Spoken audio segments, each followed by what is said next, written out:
Salam sehat sejahtera pemirsa setia Mata Ketiga. Baru-baru ini Ino Ellery, seorang penjelajah waktu yang mengaku berasal dari tahun 2671 ini, menjadi populer di dunia maya karena namanya dikaitkan dengan gempa berkekuatan 9,8 skala Richter. Gempa besar dalam perjalanan. Ino menjadi populer karena ramalannya yang mengejutkan. Tahun lalu, dia mengatakan secara online bahwa 2024 akan lebih buruk dari tahun 2023 dan menyebutkan beberapa bencana alam besar yang akan terjadi. Misalnya pada tanggal 29 Januari, beberapa badai besar akan melanda Amerika Serikat, Meksiko, dan Amerika Selatan bagian utara. Jutaan orang kehilangan rumah mereka. Pada tanggal 17 Februari, tornado besar akan menghancurkan Houston. Pada tanggal 2 April, gempa berkekuatan 9,8 skala Richter akan menghancurkan San Francisco dan memicu tsunami yang bahkan mungkin melanda seluruh pantai California. Namun 3 bulan pertama tahun 2024 berlalu dengan cepat, tapi tidak ada satupun bencana yang diprediksinya terjadi. Melihat tanggal 2 April pun berlalu dengan aman. Orang-orang pun mengatakan bahwa penjelajah waktu ini asal cuap, hanya mencari sensasi dan perhatian publik. Namun pada 3 April pukul 7.58 waktu setempat, atau pada tanggal 2 April pukul 16.58 waktu California, hari di mana Ino memperkirakan akan terjadi gempa bumi di San Francisco, gempa berkekuatan 7,2 skala Richter terjadi di Taiwan. Meski lokasi prediksinya salah dan intensitas gempa juga tidak terlalu besar, tapi prediksinya ini cukup mengejutkan publik. Yang lebih mengejutkan lagi, 3 hari kemudian, tepatnya 5 April, juga terjadi gempa bumi di Amerika Serikat. Pada pukul 10.23 waktu setempat, gempa terbesar dalam 140 tahun terakhir terjadi di New Jersey, AS. Meski magnitudo gempanya tidak besar, hanya 4,8 skala Richter, dan kerusakan yang ditimbulkan juga tidak besar, namun dampaknya cukup mengejutkan. Menurut laporan berita, bahwa saat kejadian, segenap kota metropolitan New York berguncang sekitar 20 detik, dan secara kebetulan, saat itu sebuah pertemuan sedang berlangsung di markas besar PBB di New York, membahas masalah Israel-Palestina. But not in Gaza, where every single child is out of school and 80% of education facilities have been destroyed. Semua ini terekam secara real-time oleh kamera dan dengan cepat menyebar ke seluruh belahan dunia, memicu kepanikan masyarakat. Mungkinkah gempa yang diprediksikan itu benar-benar akan segera tiba? Apakah gempa berkekuatan 9,8 itu dalam perjalanan? Mengapa orang-orang begitu peduli dengan ramalan penjelajah waktu? Seorang penjelajah waktu lain yang mengaku berasal dari tahun 2090, Kim Wendell memperingatkan di akun Facebooknya bahwa Carolina Selatan AS akan dilanda badai dahsyat pada tanggal 14 Agustus dan diperkirakan menyebabkan kerugian miliaran dolar AS dan sejumlah besar penduduk meninggal akibat bencana itu. Meskipun badai Lan datang terlambat lebih dari sebulan, dan kekuatan badainya juga telah berkurang ketika mencapai Carolina Selatan, namun masyarakat tetap saja dibuat panik. Badai ini menyebabkan trauma di Amerika Serikat bagian tenggara dan menyebabkan kerugian materi lebih dari 60 miliar dolar AS. Presiden AS Joe Biden bahkan berpidato dengan menyebutnya sebagai krisis Amerika. It's not just a crisis for Florida, this is an American crisis. Karena namanya juga ramalan, dan sebelumnya juga banyak ramalan yang pernah diulas Mata Ketiga. Pada dasarnya memang samar-samar dan informasi detailnya juga tidak jelas. Baik itu ramalan anak indigo asal India atau peramal lainnya, semuanya memiliki gaya ini. Oleh karena itu, terdapat sedikit perbedaan antara prediksi Kim Wendell dan fakta yang masih dapat diterima publik. Penjelajah waktu dari alam semesta paralel. Bagi mereka yang tidak percaya mengatakan jika memang orang-orang yang mengaku penjelajah waktu ini benar-benar berasal dari masa depan, mengapa prediksi mereka seringkali tidak akurat? Melihat masa kini dari masa depan, ibarat membuka buku sejarah dan melihat masa lalu itu, bukankah bisa melihat semuanya dengan jelas? Kenapa bisa begitu jauh berbeda?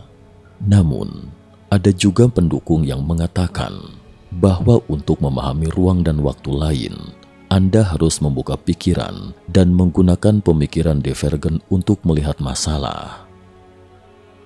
Penjelajah-penjelajah waktu ini belum tentu berasal dari masa depan semesta kita. Tidak tertutup kemungkinan mereka berasal dari alam semesta paralel yang mirip dengan bumi. Bukankah para ilmuwan mengatakan bahwa banyak ruang terbentuk setelah Big Bang? Jika dibagi berdasarkan dimensi, bahkan ledakan Big Bang itu bisa menghasilkan ruang 11 dimensi. Oleh karena itu, alam semesta paralel ini kemungkinan besar eksis di ruang dimensi lain. Seperti dalam cerita tentang menantu perempuan Yin Yang atau menantu dari semesta paralel yang konon merupakan kisah nyata. Dia memiliki dua keluarga sekaligus di alam semesta paralel dan alam semesta kita ini. Hanya saja, kondisi kehidupan keluarga di sana jauh lebih baik dan waktu berlalu lebih cepat dibandingkan di alam semesta ini. Jadi, jika penjelajah waktu ini juga berasal dari alam semesta paralel, mungkin saja hal-hal yang belum terjadi di sini sudah terjadi di alam semesta sana. Namun bagaimanapun itu, dua ruang dimensi yang berbeda, jadi hal-hal yang terjadi di kedua ruang itu belum tentu cocok, sehingga manifestasinya, ramalan mereka terkadang akurat dan terkadang tidak. Bencana yang terjadi di sana mungkin saja tidak akan terjadi di sini. Bagaimanapun juga, sejak internet mulai berkembang, selalu ada penjelajah waktu bermunculan secara online. Setiap kali muncul, pasti akan memicu banyak topik perbincangan. Hari ini kami akan memperkenalkan salah satu yang paling unik di antara mereka. John Titor. Ini adalah kisah yang terjadi tahun 2000 ketika seorang pria muncul di internet. Pria itu yang mengaku sebagai John Titor mengklaim sebagai penjelajah waktu dari tahun 2036. Menggunakan mesin waktu yang konon dipasang di Chevrolet keluaran 1987. Menurut Titor, itu adalah mesin waktu pertama dari jenisnya yang diproduksi dan dibuat oleh perusahaan raksasa General Electric pada 2034. Tak ada kilatan cahaya terang. Di luar sana, kendaraan tampaknya mengalami akselerasi saat cahaya membelok di sekitarnya. Secara pribadi, menurut John rasanya seperti berkendara di bawah pelangi. Kemudian suasana memudar, gelap, lantas hitam sama sekali, sampai unit dimatikan. Kami disarankan menjaga agar jendela tetap ditutup. Kalau tidak bisa jadi masalah besar, karena hawa panas terbentuk di luar mobil. Kata John, menceritakan pengalamannya saat itu. Memang pengakuan John Titor atau siapapun dia, kedengarannya kurang meyakinkan, gampang dituding sebagai hoax. Namun selama 5 bulan eksistensinya di internet, John rajin menjawab pertanyaan dari mereka yang percaya dan skeptis di forum yang dinamakan Earthbell tentang perjalanan menjelajah waktu, masa depan, kehidupannya, termasuk prediksinya yang mengerikan. Mungkin argumen yang paling menarik berkisar pada pencarian komputer IBM 5100 yang disebut John Titor adalah posting pertamanya. Perjalanan pertamaku adalah dari 2036 menuju 1975. Setelah 2 cek VGL, divergensi atau penyimpangan diperkirakan sekitar 2,5% dari tahun 2036. Aku dikirim untuk mendapatkan sistem komputer IBM yang disebut 5100, salah satu komputer portabel pertama yang dibuat, dan memiliki kemampuan untuk membaca bahasa program IBM yang lebih tua selain IPL dan BASIC, kata John. Dengan kata lain, komputer tersebut punya kemampuan untuk meniru bahasa programan lain. Fakta ini tidak diketahui secara luas. Untuk pengakuan ini terlihat meyakinkan. John Titor muncul di forum online besar pada tahun 2000, bertahan selama beberapa bulan, dan kemudian menghilang pada Maret 2021. Ia sangat senang berkomunikasi dengan netizen, menjawab semua pertanyaan, dan memiliki banyak penggemar. John mengaku dari tahun 2036, dia bertugas di militer AS dan ditugaskan untuk membawa mesin waktu kembali ke tahun 1975 untuk membawa kembali komputer. Tetapi ada yang tidak beres dengan mesin waktu tersebut, dan dia datang ke tahun 2000. Selain prediksi tentang masa depan, John Titor juga menjelaskan tentang konsep parallel universe yang menyangkut perjalanan waktu. Dia membenarkan teori model fisika kuantum atau juga dikenal sebagai Many World Theory. John Titor mengatakan teori itu benar dan bahwasanya alam semesta memang terdiri dari banyak sekali garis waktu yang tidak mempengaruhi satu sama lain, kecuali ada sebuah kekuatan yang merusaknya. Intinya dia bilang, dunia paralel itu ada dan dunia itu berjalan dengan waktu mereka sendiri-sendiri. Dunia masa depan 2036. Menurut Titor, dunia mengalami konflik dan puncaknya adalah serangkaian serangan nuklir oleh Rusia pada tahun 2015 yang hampir membunuh 3 juta manusia. John pun mengatakan kalau keluarganya sudah pindah dari Florida ke Nebraska. Keluarga John pun tak terdeteksi dan menghilang entah di mana. Awalnya sebagian orang percaya John seorang penjelajah waktu. Namun kemudian banyak orang yang tidak percaya dan menyatakan bahwa John Titor itu menyebar berita bohong alias hoax. Ada yang menganggap dia orang gila yang berpura-pura menjadi penjelajah waktu untuk mencari popularitas. Hal ini didasarkan pada beberapa prediksi John yang meleset. John mengemukakan kalau Olimpiade 2004 di Athena merupakan Olimpiade terakhir dan akan kembali berlangsung pada 2040. Awalnya banyak orang percaya sebab Olimpiade Beijing 2008 sempat akan dihentikan lantaran banyak orang protes terhadap sikap pemerintah Tiongkok yang tidak menghargai hak asasi manusia di Tibet. Namun masyarakat dunia tahu Olimpiade Beijing sukses terselenggara di tahun itu juga. Kemudian John memprediksi mulai terjadi perang saudara di Amerika Serikat pada 2004, diawali dengan pergolakan pada 2004 sampai 2008. Puncak perang saudara ada di tahun 2008 sampai 2015. Tapi sampai tahun 2012, prediksi John tidak terbukti. Selain itu, Tito juga memperkirakan penyakit sapi gila akan mewabah dan makin parah di tahun 2036 karena penyakit ini dapat berdiam dalam tubuh manusia selama 30 tahun lebih dan mulai beraksi saat kita menjelang tua. Penyakit AIDS belum ada obatnya. Penyakit kanker sudah bisa diatasi dengan menggunakan virus melawan kanker itu sendiri. Makanan dan air bersih sangat sukar didapatkan akibat radiasi nuklir. Di tahun 2036 setiap orang akan sangat berhati-hati dengan makanan, minuman yang akan dikonsumsinya. John menyatakan dia sangat ketakutan di tahun 2000 hingga 2001, di mana melihat orang dapat memesan makanan sesuka hatinya, seperti di fast food tanpa mengecek kesehatan makanan tersebut. Di masa depan kehidupan bertani akan kembali, religi akan menjadi sangat kuat. Banyak orang yang menyesalkan Perang Dunia III hanya karena permainan politik. Menurut John, kehidupan sosial masyarakat sekarang adalah sangat parah karena kita semua sangat malas, egois, individualis, acuh untuk bersosialisasi seperti domba, dan banyak orang yang menghabiskan waktu untuk hal-hal yang tidak berguna. Cobalah untuk bangun dan melihat keadaan di sekeliling kita. Kondisi alam makin rusak, bumi ini lagi sekarat. Atau cobalah mencari uang dan mengumpulkan uang yang banyak dengan bekerja apa saja, karena di masa depan tidak ada yang gratis. Di tahun 2036, tidak ada organisasi kesehatan yang akan melindungimu. Jadi jika Anda sakit parah, bersiaplah menggali lubang kubur sendiri. Temperatur dan suhu di dunia akan menjadi lebih dingin. Penyakit sapi gila akan melanda Amerika Serikat dan dapat diatasi.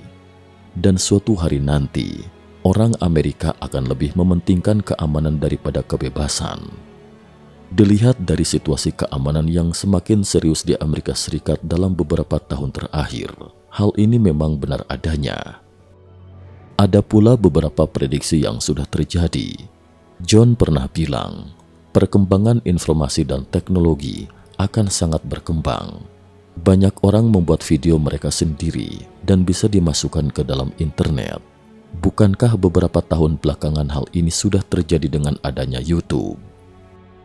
Lalu John pernah mengatakan puisi berjudul A Soldier's Winter, ditulis oleh seorang personel militer Amerika.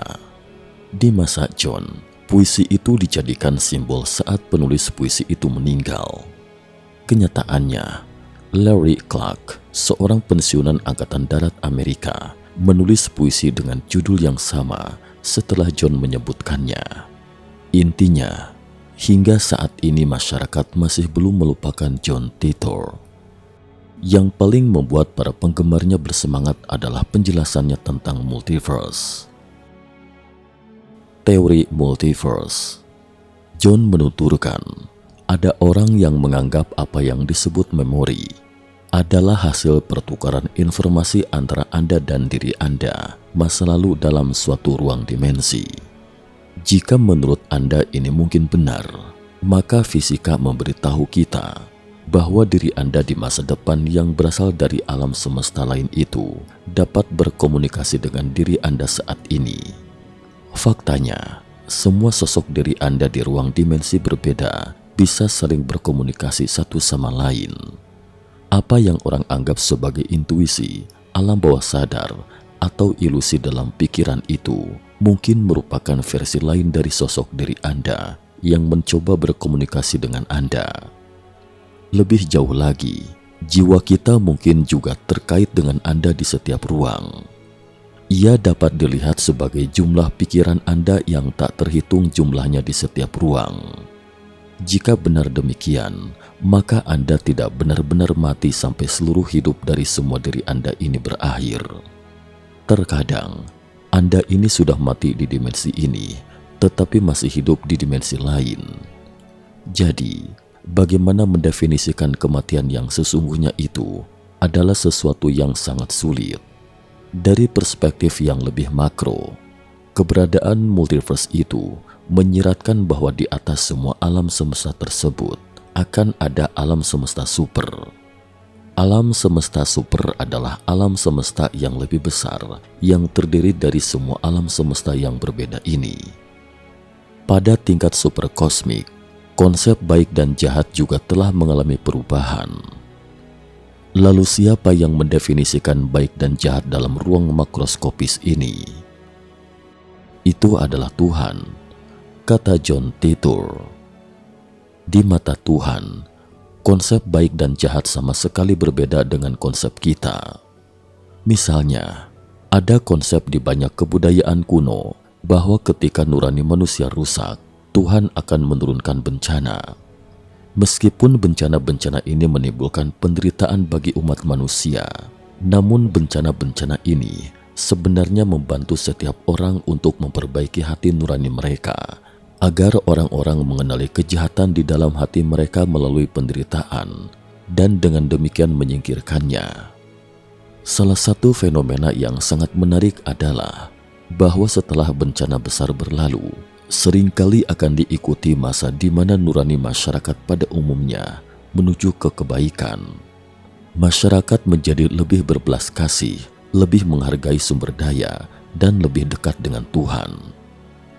Adapun mengenai titul sendiri, ia juga merupakan pengikut Tuhan yang setia.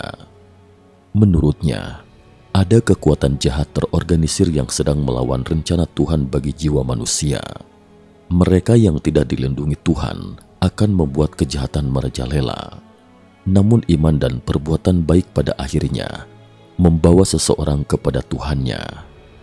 Mungkin kurang dari sebulan setelah mengucapkan kata-kata ini, John Titor pun menghilang dan tidak pernah kembali lagi.